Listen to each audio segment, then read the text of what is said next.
Welcome to another edition of GEB 1030, Professional Development for Business Careers, online.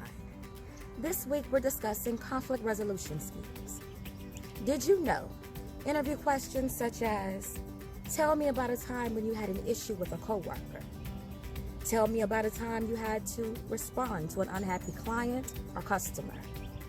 How do you deal with differences of opinion when working on a team? How do you handle conflict? These questions help hiring managers assess your ability to manage conflict. Can you communicate effectively? Collaborate cooperatively with others and manage others successfully. We'll discuss this. We'll talk about conflict, what is it, different types of conflict, and ways to handle it. So let's get started. Conflict is defined as an open clash between two opposing groups or individuals.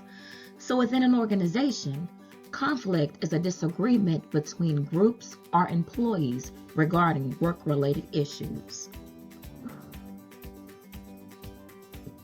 Conflict within a team can be a detriment to the team's performance. Therefore, it must be managed. Or like Deputy Barney Fife says, nip it in the bud. And in order to manage conflict, you must first understand the ways in which conflict emerges. There are three types of conflict: task conflict, relationship conflict, and value conflict. Task conflict involves differences based on work details and goals. This type conflict happens due to disagreements about how to perform a certain task or different interpretations of the company's policies and procedures, like the company dress code. Relationship conflict are those personality clashes that happen when employees have different personalities, preferences, tastes, conflict styles, and manners that differ from others. For example, you might get frustrated with a coworker who's messy, or with an aggressive team member who seems to rush you and pressure you with their work. Finally, value conflict happens when employees have fundamental differences in identity and values, which can include cultural, ethical, religious, or political factors. It can even include differences between right and wrong. For example, trying to decide whether to implement an affirmative action program or whether to take a client with ties to corrupt government. If left unchecked, conflict can have negative consequences. When employees spend more time arguing over who does what and how they should do their work, it hurts team productivity and the company's bottom line. At the same time, it can hurt working relationships and lead to relationship conflict when employees start attributing the issue to their coworkers rather than the actual task at hand. Relationship conflict can have negative consequences because it adds more stress between employees. And when emotions run high, employees can begin to view themselves less as team members and more as individual workers, becoming mistrustful or even resentful of the team mentality that management tries to create.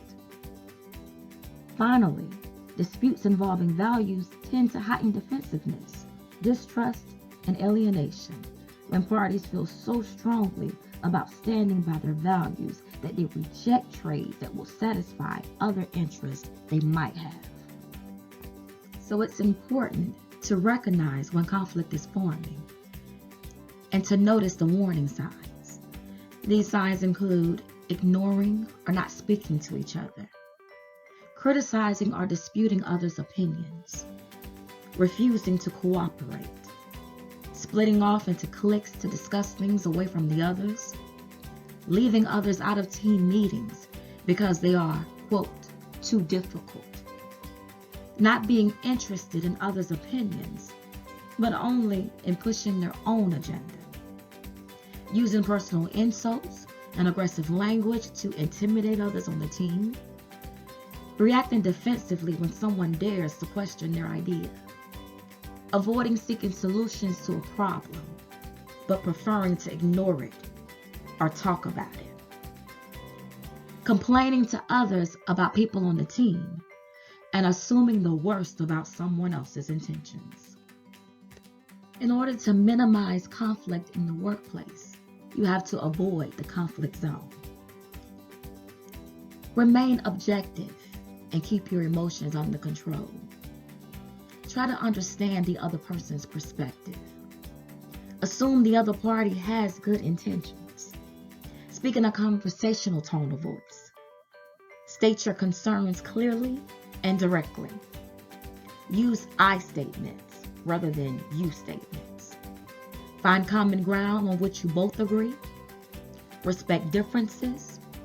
If you're wrong, acknowledge it and make necessary changes. All in all, practice professional etiquette. So, whether you're learning to coexist with a roommate, convincing a group member to contribute to the work, deliberating a new job offer, or negotiating a new contract with a new client, conflicts are inevitable. Learning how to manage conflicts will take you far. I hope you enjoyed this edition, and I'll see you next time.